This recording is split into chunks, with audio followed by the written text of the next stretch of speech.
right, here we are. Well, this is exciting. This is OpenWater's first panel, industry expert panel, and we couldn't have kicked it off in a better way with better guests than we are today. This is the OpenWater HR panel. Today, the theme is doing more with less. And we have put together not only 3 OpenWater members, but 3 OpenWater expert members on HR who are in the HR industry, know all about it. We have today, I'm going to go based on where I'm sitting and how I view people. We have Mai Ton. She is the founder of EMP HR Consulting. We have Samantha Rist. She is VP of People at Hiya. And we have Shirley Braun, founder. I put a little English on that, too much. I sort of dipped into something, I think a little more Nordic. Shirley Braun, founder of Swift Insights. And we're going to be talking today about general HR trends, but specifically on this notion of having to do more with less. But before we begin, let's go around the horn real quick. So that you all can tell us a little bit about yourself and where you're at sort of in the HR world right now. Shirley, we'll start with you. Okay, great. So nice to meet everyone. Hi, happy Friday. So I am now a coach and organizational development consultant. I just came out of a 25-year career as a CPO in tech, and I'm excited to be here. Thank you so much. Samantha, I caught you right as you were taking a sip, but now I'm fresh and ready. Yeah, there you go. Chris, you already said my name. So I'm an engineer by background. I was in the oil and gas for over 20 years, and then I moved into startups. So I've been in HR for probably half my career, in a variety of startup sizes, mostly small. All right. And Mai. Hello, everybody. Nice to be here with you. I am in Manhattan. It's a beautiful spring day, and I've been a 9-time chief people officer in Silicon Valley and in New York City startups, all sizes, all industries, and trying to off-ramp into what I want as early retirement. My bags are starting to show from all of the hard work behind the scenes of working in startup land. Oh, it's a joy. Every day is a different kind of party. All right. So this panel is all about doing more with less. And I'm going to start off by asking each of you if you can say what that means in your current role. I'm going to flip things around, and Mai, I'll start with you. More with less. My favorite words and favorite term.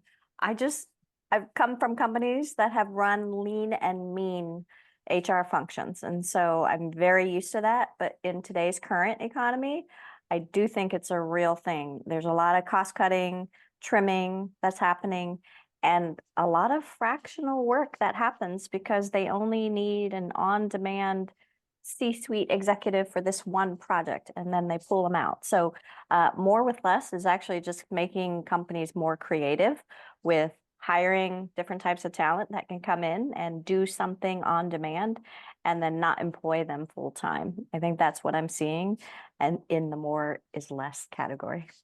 Samantha, what about you? I'm not, first of all, I'm not a huge fan of the phrase, although I know it's commonly used. So I was trying to think back in preparation for this when I first heard it and started using it, and it was probably in the early 2000s, maybe mid 2000s. I mean, it defines for me working efficiently. And I think in startup, you probably always want to be at 80–90% of what you need, because it also helps with engagement. But I think the true definition of how I like to see it operationalized is just relentless and ruthless prioritization, because you constantly have to reevaluate, is that what we need to be working on? Is that what's bringing most value? And it's just a constant loop in that regard. So for you, that's just sort of a state. What was that? Steady state? Yeah, the more or less is just sort of a continuous. It's an operating process. Yes. All right, Shirley. I think it's a principle that is very confusing, because I think that companies want to be more efficient, meaning they want to cut costs. So I don't think that they are really thinking about the effectiveness, which is how do we focus on the most important things. And I think people are confused because of that, because we see junior people doing work of more senior people because we're trying to cut costs.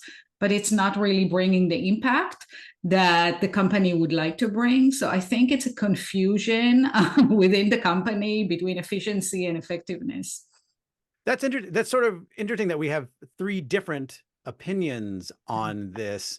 And I think I want to drill into that a little bit more. Mai, after hearing what the other panelists have said, how do you see this sort of like, is more with less just like a shotgun approach or like a blunt instrument, or is there something more acute about this particular moment in time? It's so fascinating that there's three, probably more different perspectives. And I've worked in these companies that have been lean and mean, especially on the what they call the general administrative side, that I don't know any better. So yes, you were supposed to wear multiple hats. You were supposed to get the 15 projects done at the same time. And I think of what Samantha said, it's an operating system. This is how we've operated. It is like the charm of startup land. But I think that in today's day and age, post-COVID, post-virtual reality, I think it's burning everybody out. So you're not, some companies measure productivity, revenue by employee, but most companies now are in this, like, we have to stabilize, we have to cut costs, we have to be efficient, everybody has to be productive. And I think what I'm seeing and what I'm hearing about more is people are exhausted. And I think that's like a continuum that's lasted now for years. And now we're coming out of the other end saying, yeah, you know what? I think I read a stat like 98% of HR people are burnt out. Like, Shirley, you were nodding your head. What are you agreeing with there? Yeah, I actually will talk from the perspective of the clients that I'm coaching, and they are all dealing with that, and they don't know how to deal with that. They're just coming to sessions with, I suddenly have this role that is 3 times the role that I had before, and I'm not sure what to do with it. Nobody is giving me direction. What am I supposed to do? What I did before, or parts of it, or way more?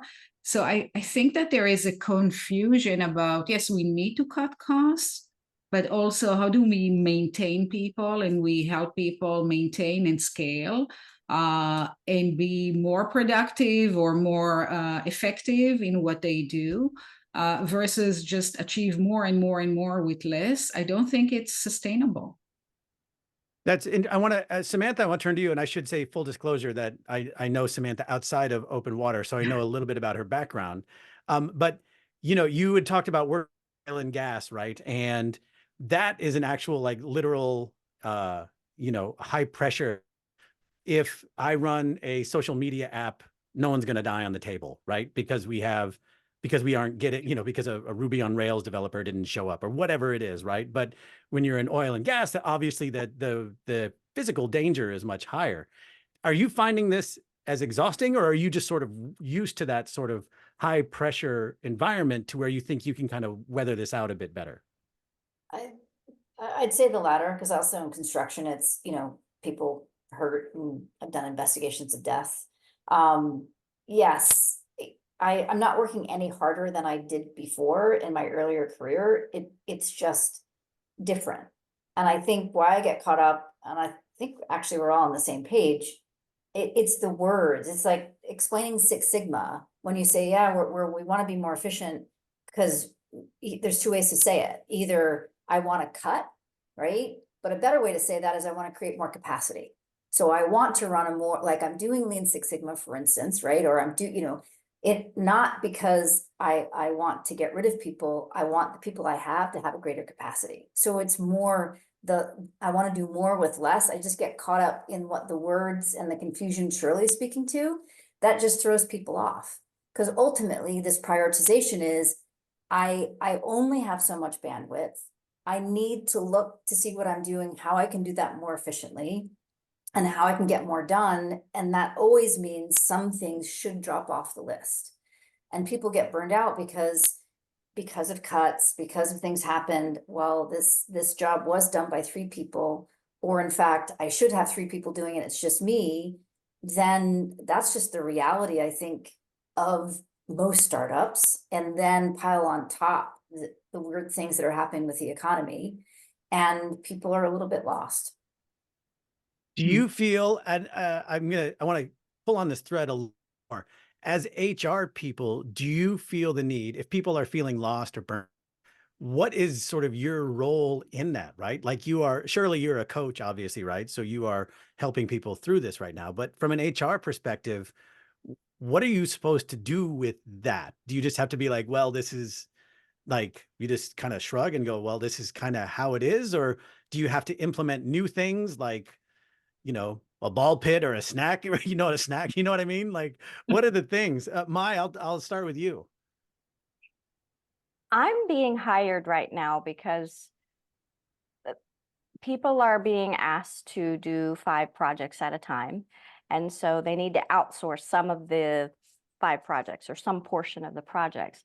And for me, as somebody that's been in-house before and now outside, I have fresher eyes to be able to say, are you sure these are the 5 projects that we should be working on? Like, is this the best use of your time, first of all? And do you have to get all 5 done in this time frame?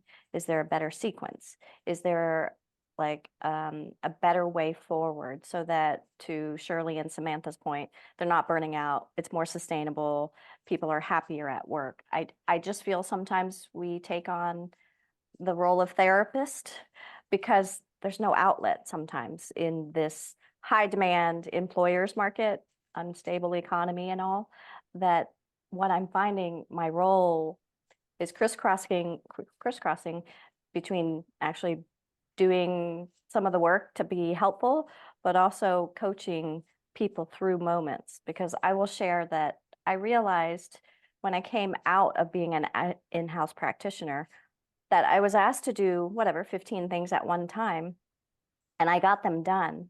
But what I realized is that I did all those 15 things in a mediocre way because I didn't have the bandwidth. I didn't have the time to actually put a lot of thought into the 15 things. So they're good enough.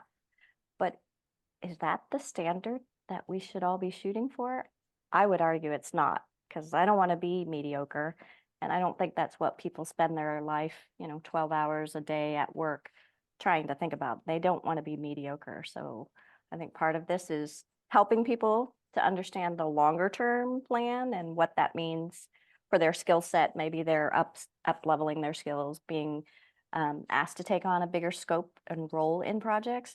But it's also like, where do you want your own career to go? Let's talk about that, and giving some people some space to talk about the future. Are you finding that as well, Shirley? I think that what I used to do when I was in corporate up until last year was to really think about how we lead the change as a leadership team. And leading the change is not managing the change. It's really thinking about kind of the mindset, how people feel, how we influence people, how we coach people, how we help managers reprioritize and think about what's most important. So how we lead the change is the most important task that I think a CPO has, especially when you're in a smaller startup and you have a lot of ambitious people that just think about their domain expertise and they don't see the thread. So I always seen myself as a kind of a change leader more than anything. Samantha, I want to turn to you and I want to pivot to a different topic right now, which is something Mai touched on a minute ago, which is this idea of fractional roles. Is that something that you're seeing? Is that something that you're sort of being asked to implement? Do you have any thoughts on, is it something you've pushed back on? Like, where do you see sort of, I see them all the time right now in, different, like LinkedIn will post job listings for a fractional, or people will list, I'm a fractional, CFO or whatever, right? How do you see this trend shaping up from your perspective? I mean, I'll segue it from the last topic, which is you have to have the ability in this prioritization of saying no, right? So I think any executive, an HR executive, is saying no, and then making sure people aren't single threaded. And in doing that, I think fractional workers have a key role in creating bandwidth and being able to outsource certain things. And so a big part of what we do HR is, do I have the right people at the right time, at the right cost, with the right skills in the right place? And so I don't think any organization has 100% of what they need at any time, especially in this mantra of, which again, I don't like, but we'll stick with the theme of do more with less. But what percentage are you outsourcing? And I've been in organizations with that 70-30. I'm in an organization now, which is mostly in-source, but you always want the ability to bring people in a fractional manner. So yes, I'm a fan. I think you want to have the right ties on how you leverage that individual, because you want to be adding to the skill sets internally, not just fully outsourcing. So you want to, you're going to pay that money. You want to upskill the people in the organization, but either you can grow those people, or you can hire those people, but ultimately you want to leave the organization better off than it was before. Gotcha. Mai, where are you at? Fractional roles, fractional executives. I feel like this chapter of my life is like a crazy, nonsensical new economy. I feel like I'm a gig economy worker, and it's true. I'm getting roles where I am, having to do some M&A work because not very many people in the people team have this experience, and I happen to have it. So they hired me to lead the project. I'm getting work as an interim because somebody is going out on leave. And so I'm playing the interim leader. And then I'm playing this fractional role of we need this benefits analysis done. And so I'm all over the place, Chris. It's sort of like very discombobulating, because while I feel privileged to have that work, it's also like, wait, which client is this and what role am I supposed to play? Oh, no, I'm just behind the scenes. I am not the voice of the team. Oh, but for that client, I'm the voice for the company. And so I'm having a hard time adjusting to all the different personas that I'm supposed to play. But I also feel that it's a privilege for me to be able to say that in this type of economy. And I'm trying to have a little bit of fun with it, because the work that we do is so serious most of the time that I'm trying to take it easy on myself to say, let's just experiment, play this out. This is I think this is the future, honestly. This future of having some combination of in-house teams and fractional on-demand experienced professionals come in. I think this is definitely a start of a future that we're living in already. Shirley, is that something on the client side, like when you're dealing with people, is that something people want? Are they looking for that flexibility? Yeah, I think that flexibility is great. And I think any organization needs to think about how are they using fractional and in which domains and when, but also how do they bring fractional in and integrate them into, if it's a leadership team, how do you integrate a fractional person into a leadership team so that they have kind of the connection, the relationship, they understand the context and so on. So I think it's the future. I agree with Samantha and Mai, but I think in which organizations, when, and how do you onboard these fractional people is super critical. All right, we got a question from the audience, which is, in a smaller startup early stage company where there are many priorities and pressures from a PE or from form or a board, how do you suggest an HR leader push back without loss of respect or job security to a CEO who is feeling all the same pressures and more? Samantha, I'll start with you. Gracefully. Done. Next. Look, it's hard, but I've had those tough conversations, which sometimes, and it depends on the individual, which pretty much start with, this is an uncomfortable conversation. I wouldn't be doing my job if I didn't bring this up, which is, I don't think we should do for the following, or I want to make sure you have this other perspective. And can we have that conversation? And then supporting reasons of, I don't support it for the following A, B, and C reasons. Can you explain to me, why we're doing that? But you have to bring the conversation. And a big part of our HR role is the willingness and ability to have those tough conversations. Mai, do you find that conversation easier to have as someone who's sort of outside the organization? Well, I'll talk about my role, if that's okay, Yeah. internal, because I definitely know the pain points of having to have a ton of work thrown on you sometimes. And what I did was I used the Eisenhower matrix. So an Eisenhower matrix, if you're not familiar with it, it's a 2x4, and it's like you take your most important and your most urgent things and you put them into one of the quadrants to show people like this is what we're working on this quarter. Everything else is either not urgent, not important, in which case you kind of like put those to the side, and everything else is a delegation or like shifting the timeline on it. And what I did was I showed this Eisenhower matrix. Here are the projects that are under the most important, most urgent projects. So as people would like to add to that list, you kind of say, okay, here's my task list or my project list for the next 2-3 quarters.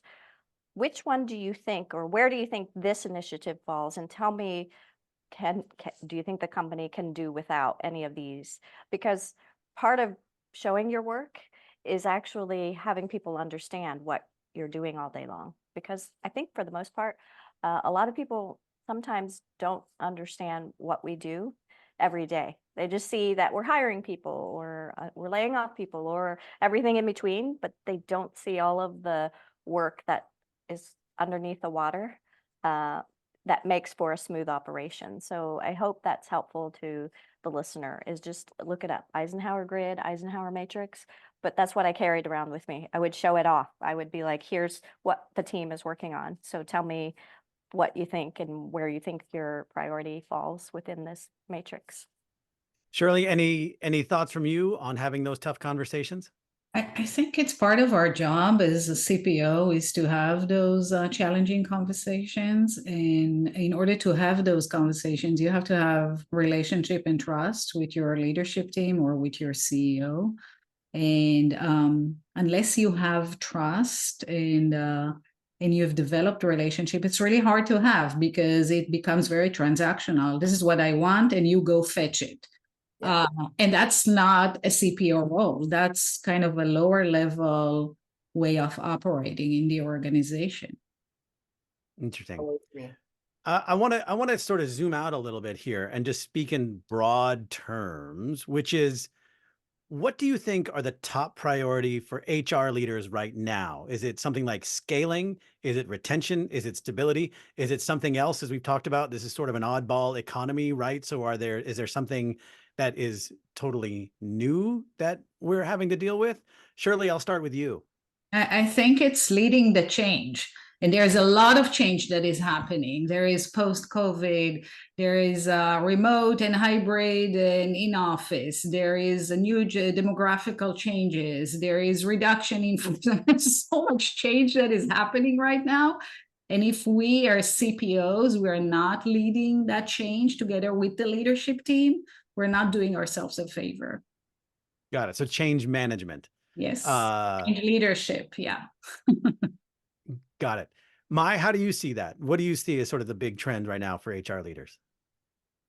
I've just heard a lot of stories about how tough it is to be in-house now, right? You have to deal with hybrid work. You have to deal with the social and political unrest in the country. You have to deal with the fact that it's an election year in the country. People are still trying to find their groove with this hybrid work, and it's post-COVID. So all of those factors, what I've been advising some of my clients about is setting the standard. Like, what matters in the company? What are these core values really mean at this time? And sort of understanding that, you know what, your bar should be high. What do you expect from your people? How do you lead? And are your leaders leading with the future in mind? So I think in some of my client work, we're just trying to set a new standard of, can we all realize we're on the same team trying to do our best work, and can our business thrive under all the pressures of the macro environment around us? Samantha, what do you think are some of your internal, right? So what do you think are some of the top priorities for yourself and other HR leaders right now? I mean, I go back to first principle in terms of the purpose of the function, which is to attract and retain the right people, team, that moves the needle for the business. And so it's that business partnership that's key. Business is constantly changing. So you're having to recalibrate, who am I attracting and who am I retaining? And there's sort of this big scope in between of the attract and retain, which is how am I developing? How am I managing people out? How am I retooling the skills to meet the business needs? But I think it always hits those things, which is, do I have, and I go back, right? The right people at the right cost, at the right time, in the right place. The places are changing, the environment's changing, all this other stuff, but I always kind of go back to that. I want to go back to something Mai said, and this dovetails a little bit off of what you were just saying, Samantha, which is the idea of hybrid and remote work. I was speaking with someone today who used to do, corporate real estate up until recently, and she was talking about the importance of just physical spaces being welcome for hybrid and remote work. Less office time is impacting not only the workforce, but the physical office spaces.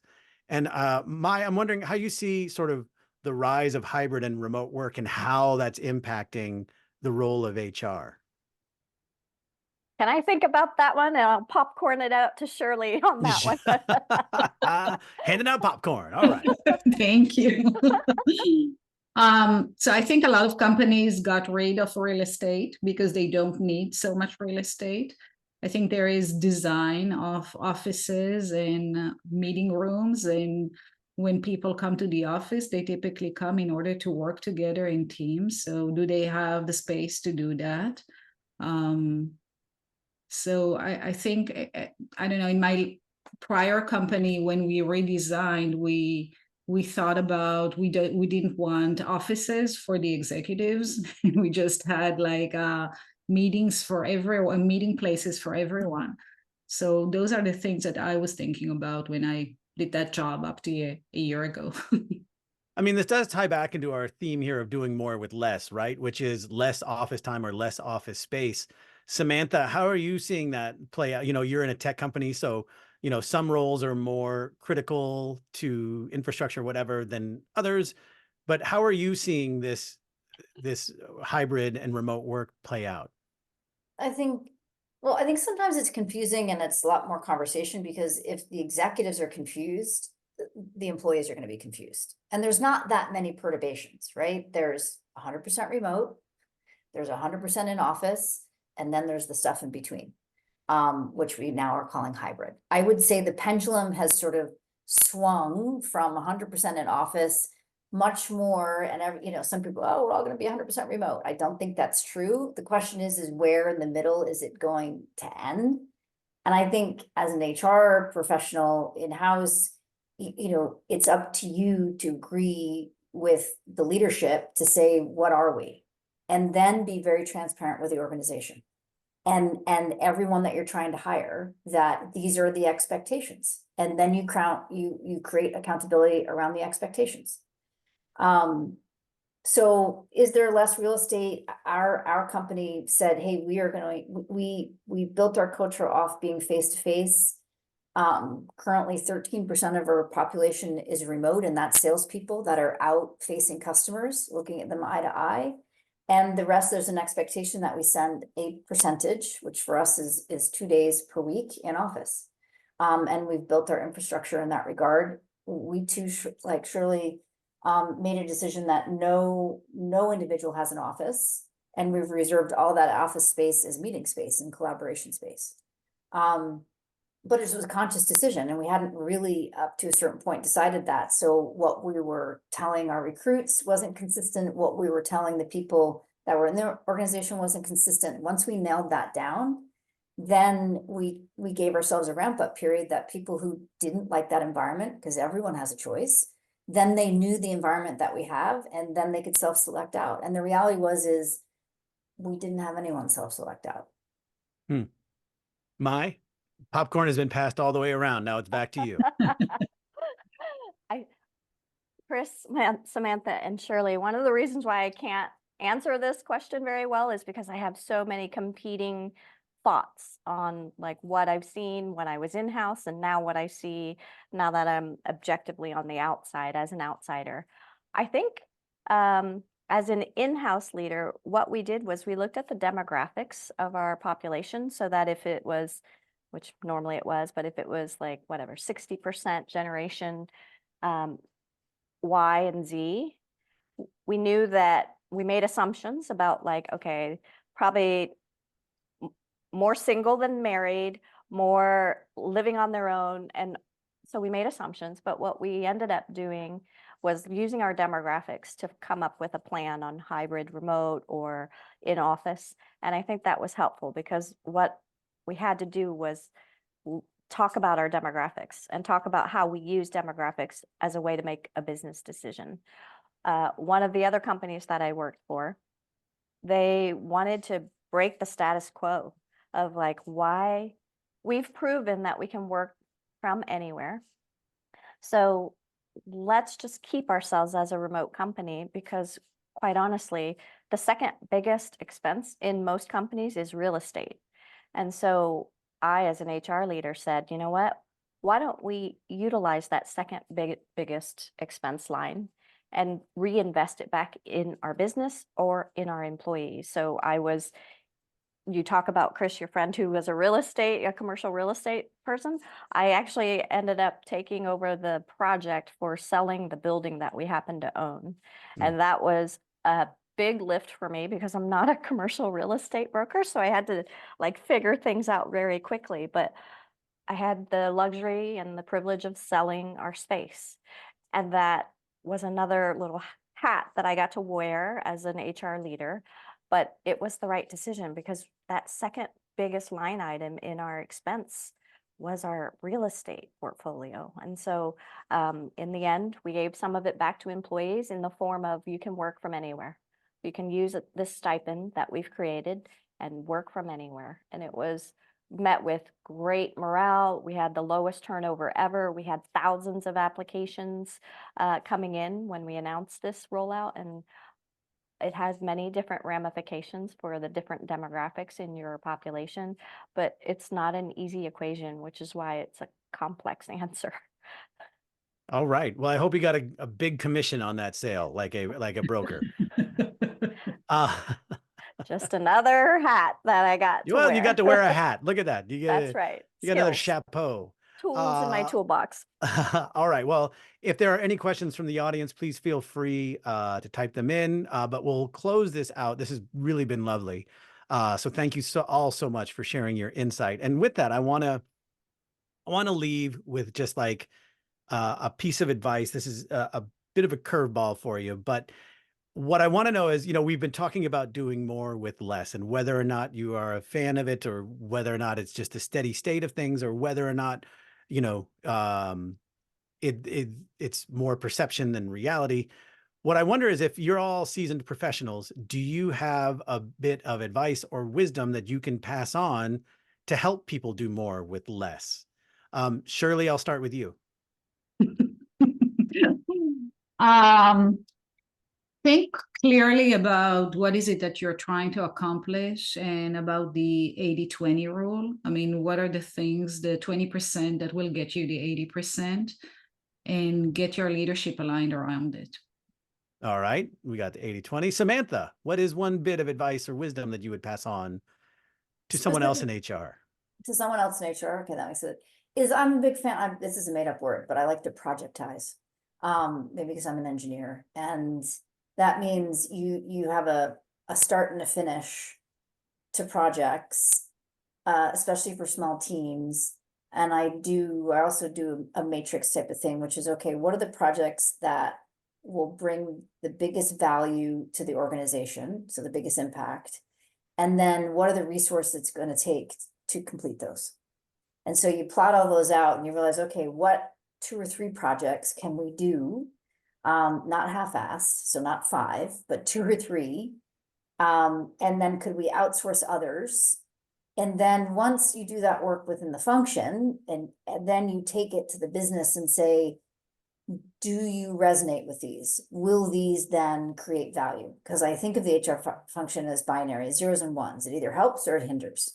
And so if you're doing work that the value that the business is not like, oh, thank goodness, like we'd love to see that to completion, then you're probably not doing it right. So that helps to really prioritize quickly and ensure that you have the bandwidth to complete it. Next, Mai. Show your work. As Okay. in nobody quite knows how busy or not busy you are. And I've always thought it was our responsibility to say, here's the Eisenhower matrix, or here's the 5 projects for this quarter, or let me talk to you about what the team has been so busy working on. And when you're able to discuss openly and transparently, like these are the time-consuming projects, this is what we're working on, I find that it buys a lot of goodwill, because then the black box is not there. There's nothing that's being done in secret behind hiding or hidden or closed doors. And I think that you buy a lot of trust and goodwill, because you're trying to show them, here's all the work that we're working on this quarter or this year. And the more I did that, the more I found that people would offer up ideas or offer up, hey, I have some skills in this area. Do you want somebody to partner with you on this L&D learning and development initiative? So it just, by showing our work, we were able to crowdsource ideas, and we were able to kind of get the goodwill of people who were sort of were mystified at what we did all day long. Yes, Samantha. I agree, by the way, and what I like about projectizing is you had the ability to present to the executive team and others that here's the beginning of the project, here's the end. And then it also allowed anyone with an HR or others to say, hey, could I participate in that project? And so it allowed others to add something, and then it allowed you to show that, hey, here's what we're working on, and here's the conclusion. And then also the other thing in terms of project was always the communication cascade. Like, is it really complete? Like, if you build a project, the tree falls in the wood and no one hears it, did it? So is it being consumed? Has it been communicated? Can the executives or whoever the other business owners, have they signed off on it? Excellent. That is a great place to end. Mai Ton, Samantha Rist, and Shirley Braun, thank you all so much for being a part of this panel. It will be on demand shortly on OpenWater, as well as other sites. But thank you so much. We really appreciate it. This has been wonderful. Thank you for having me. Thanks. Thanks, Chris.